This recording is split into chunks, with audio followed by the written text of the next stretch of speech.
Good morning, everyone. Good morning, ma'am. This is Rex Tangunan and ang report ko is Class K Kitchen Fire.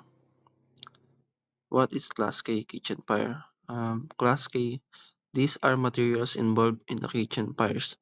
This classification was added to the NFPA Portable Extinguisher Standard in 1998. Ang Class K Kitchen Fire ay tumutukoy sa mga sunog na nangyayari sa kusina, lalo na yung mga galing sa mantika or cooking oil at mga taba. Inilagay ito bilang bagong classification ng mga fire extinguisher noong 1998 ng National Fire Protection Association. Ginawa ito para mas maging effective ang pag-apula ng mga sunog na dulot ng matataas na init sa mga mantika na karaniwang nangyayari sa mga restaurant o mga commercial kitchen.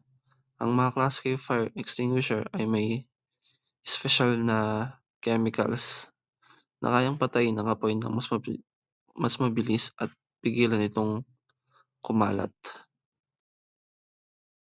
The classification of electrical fires is an indication of possibly high voltage. It is not related to the type of fires. The fire as such in electrical equipment involves a carbonaceous material.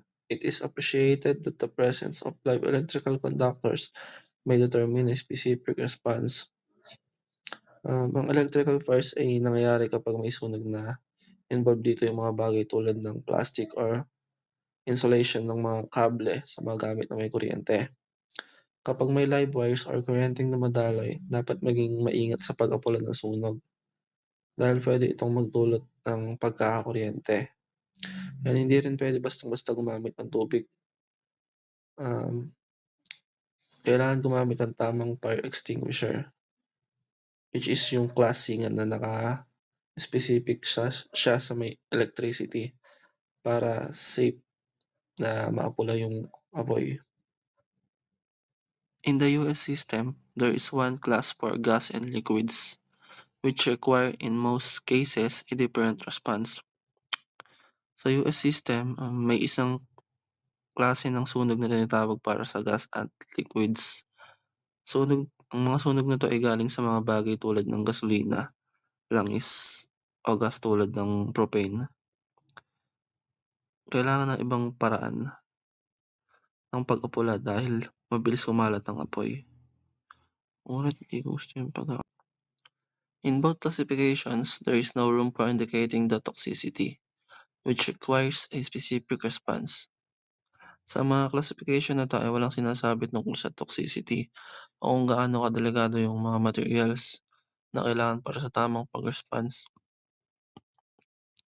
Overall, both systems have only limited value and cannot be used without further additional indications.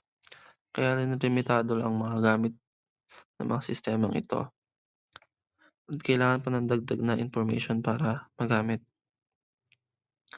For liquid products, a more detailed classification is used in the hydrocarbon industry, which refers to the flammability and combustibility of the liquid.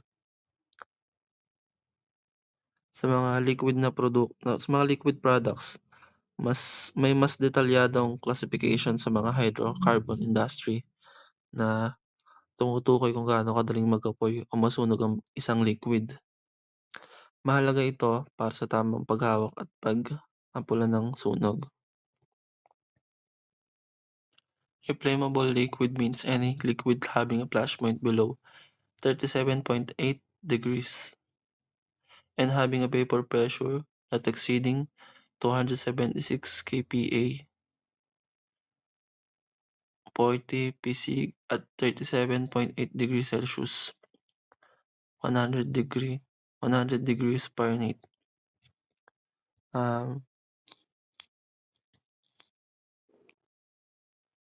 flammable liquid ay isang liquid na madaling mag-apoy. Kapag ang liquid ay may flash point na mas mababa sa 37.8 degrees or 100 Fahrenheit. At ang vapor pressure nito ay hindi higit sa 276,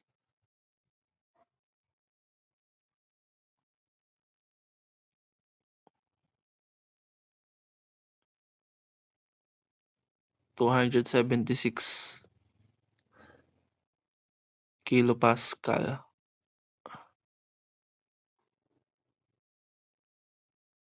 Ulit nga yung ano. Addition lang, important safety tips and what to avoid.